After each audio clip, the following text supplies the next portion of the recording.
Hey, welcome back. In the last video, we talked about capital letters in German Kurrentschrift. This video, we're going to talk about the lowercase, which is mostly what you're going to be working with as you read records. Now, the first thing that I want to point out are some confusing letters. The letters A, actually, I'm going to circle it over here. The letter A, letter E, the letter R, N, and then U. These tend to look fairly similar. And can be very confusing for first-timers who are just encountering it. So how do we differentiate between these? Well, let's take a look here. The letter A, despite being closed on this one, is not always closed. Sometimes it does look very similar to the letter E. Most of these you're going to notice are actually in older records that might date back to, like the early 1800s. And the way that you're going to be able to tell the difference is that the letter E comes up and down and then up and down like that again, whereas the letter A might actually look like 3 up-down strokes like this just because of the way that it terminates. And that's typically how you're going to be able to tell the difference, just by the number of humps that the letter has. The letter E and the letter R can also look pretty different, or pretty similar. And the reason for that is just because of the way that it's stroked up and down and then up and down. You're going to be able to differentiate that by this little curly Q thing down there at the bottom. It's almost like it comes up, goes back down, almost like the letter W, up and then out like that. And that right there is the biggest difference between the E and the R. And then the letter N, again, drawing a parallel between these two here, E and N do look similar. The E is much more compressed, where it's like written closely together like that, whereas the N almost looks like a letter U, and it basically is the letter U, so it's stretched out a little bit more. Now, how can you tell the difference between these? This diacritic on top of the U is fundamentally important to being able to understand what you're looking at on the screen, or in a book. That diacritic is going to tell you whether or not that is the letter N or the letter U. Anytime you see that, like in the word neun, hard to kind of show on the screen here, and I'm probably going to not do this too well here, but you're going to see something that looks kind of like this, and you're going to be like, what am I looking at? Well, that diacritic there is going to tell you that that's a U, and then the more that you look at it, the more familiar with the words that you have, kind of in your own vocabulary in German, the easier it's going to be to tell the difference between which word is it. All right, so let's take a look at some of the other ones here, just super quick ones that can be confusing. The Y and the Z, also the P and the Q. When we look at the P and the Q, sometimes the P actually looks to be coming off of the wrong direction. You can't see it here, but it's almost like it's this here, and it's that little loop-de-loop at the bottom that's going to tell the difference between the two of those. Sometimes the Y and the Z as well. The biggest difference is top of the Y looks like a letter R, whereas the Z does not have that. So if we're going to take a look here at that part of it specifically, that's going to match up with the letter R, which can make it a little confusing to tell if you're looking at, is that an R with some other letter put together with it, but that's the letter Y, and it's going to drop below the baseline there. Whereas the letter Z just comes straight up, down, very much like our letter Z. There's not a lot to worry about with that one. The V and the W are two others that I've seen confused a lot. Same as with the last video where we talked about the capitals. It's this termination here at the end where it comes up, down, and I struggled to draw these, but it's kind of got like a swirl at the end, and maybe I'll just trace over it to show you. That swirl there and the swirl here is going to tell you that that's a V or a W instead of like an N or a U. The X doesn't look too much like that, but depending on who was writing at the time, if it was more of a Latin script, you might notice that the V looks like an X. The difference between the V and the W, though, is going to be this kind of up and down first before it terminates with the little curly Q at the end. So those are just a few pointers for it. Let's go over the entire alphabet here just as a quick overview. Again, we've talked about the A looking like some of the others. Sometimes it has that open top to it. The letter B is pretty close to how we do our letter B's here. The letter C tends to disappear in different words. So like, for example, down here, this is actually a CH. Because it is more of a vertical letter, it looks a lot more like the letter I, but without having a dot on top of it. Lowercase d, once you've seen it once, it's really a lot more like if you continue our letter D and just go up in the air like that, it's like a very sloppy English letter D. I actually tend to prefer them. They look a little bit more fancy. I've talked about the E, the F, and the S. We'll talk more about the S in a second here, but these can be confusing right along with the letter H.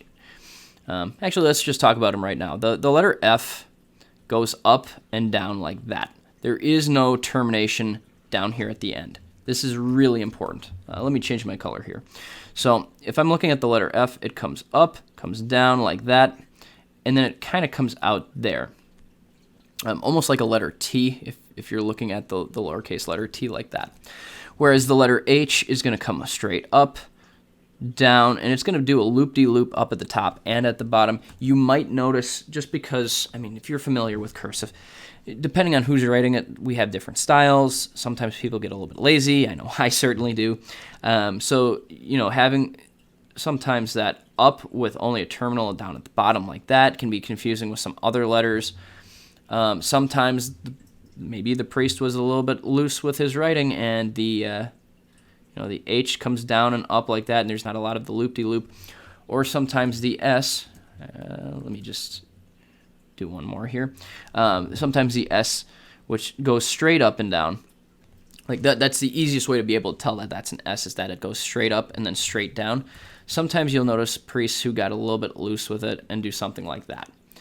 Especially when it comes down to like the S set, which is, there's actually two ways that you can do small letter S's. One is going to be that straight up and down. The other is going to be kind of like a letter O, and it's going to terminate like that. So right there. And when you have two S's combined, depending on the word, now if we look at it like that, you'll actually see it come straight up, straight down, and like I said, the pastor might get a little loose with it here, and it terminates like that. So if you're looking at something going, I'm not sure what that is, but it's at the end of a word, and it looks like it should have an S go there. I'm not seeing a good example of the S set here. I'll show you that in a few minutes, but the S set doesn't always look kind of like that, and especially in cursive, that's not the way it's going to look. So we've talked about those. The letter I, again, looking very similar to the letter C. Look out for that dot above it. Diacritics in German, when you're reading the cursive, are going to help you so much. Always make sure that you're looking for whether or not there's like a little diacritic above the U, or maybe there's one above, I don't know, like the letter O or something. But the diacritic itself is going to be super helpful. Whoa, where'd I leave off here? The letter K, not super difficult to figure out, but when combined with the letter C, so for like the word baker, having that letter C in front of the K might just kind of upset the balance a little bit, because it'll look more like that instead of our, CK. Let's see here. L, M, N. The M and the N, we talked about how the N can look like an E. The M's are pretty easy to figure out if you look at the letters before and after it, because it's adding one more stroke to the end of the letter M. Talked about O's, the P's, the Q's, the R's, T's. So our cursive T goes above the cross. So if we were looking at, maybe I can do this here. If you're looking at like our paper where you've got the top line, you've got the midline, and the baseline, we tend to cross our T's right here on that baseline or just above it.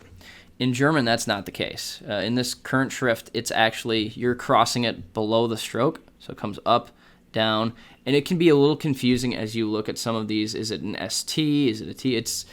The T's are going to be a lot smaller than what you might expect them to be. Then we've talked about V, W, the X's, the Y's, the Z's. The TZ, actually, you're not going to encounter super often, but it is there. Not super hard to tell that one. All right, so as we're taking a look at some of the umlauts on here, it's really important to know that some of some of what you're going to see might be just that diacritic on top of it, like the letter U, and some of it might be an umlaut that's very sloppily drawn like that. Really important to look for whether or not there's kind of two more defined strokes on top of that. And those are going to be for letters A, O, and U. And you might not even see them written as umlauts. It's important to know that the A is actually the AE, the O is the OE, depending on where you've seen it written, and then U with the umlaut is actually UE, like that. So, for example, Kruger. You will notice, and I think I'm going to flip through to a couple of the other pages here just to see.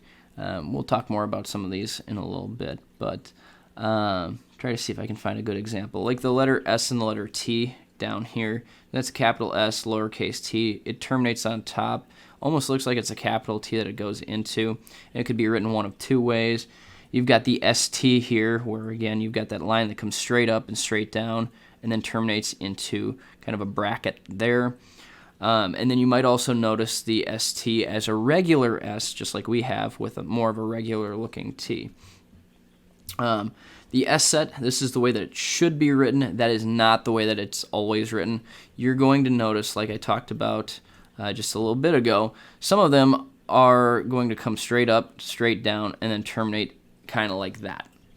And sometimes you will also notice that a priest wrote the first S like this and terminate it like that, which I can't even do here. So I'm just going to do the American S up, down, like that. And sometimes it's not straight up and down like that, like it should be. You know, it's a backwards S set. Sometimes it looks more like an SH, which, if you're familiar with German, I have never actually encountered an SH. It's supposed to be SCH. So you should see, if I'm to do that one more time, more of like a little scribble in there before that. So for like Schmidt, Schneider, Schumacher, things like that.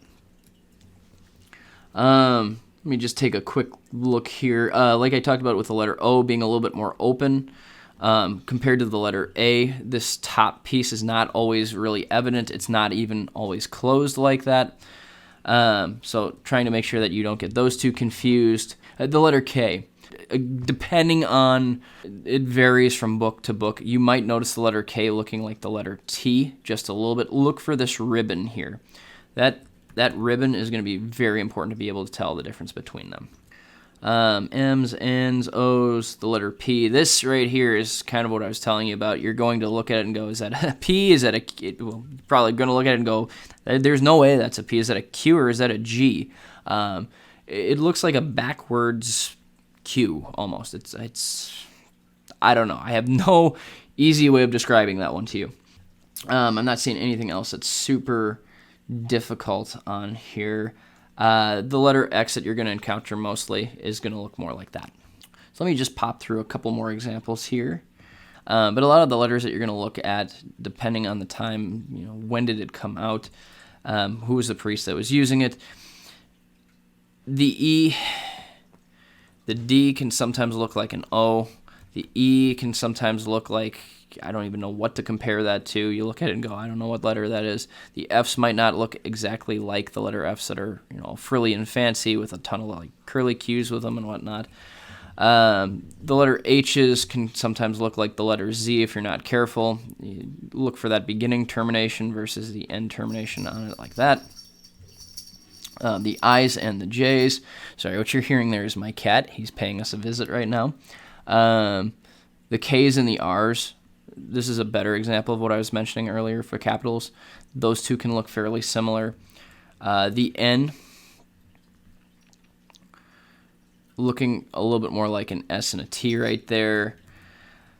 I don't know. That's about it. That wraps it up. I don't want to ramble on too long with this video, but we'll cover a lot of examples, and in all the future videos, I'm going to pull out different books, and we're just going to walk through the books step by step and just read them so that you become familiar with what you're looking at.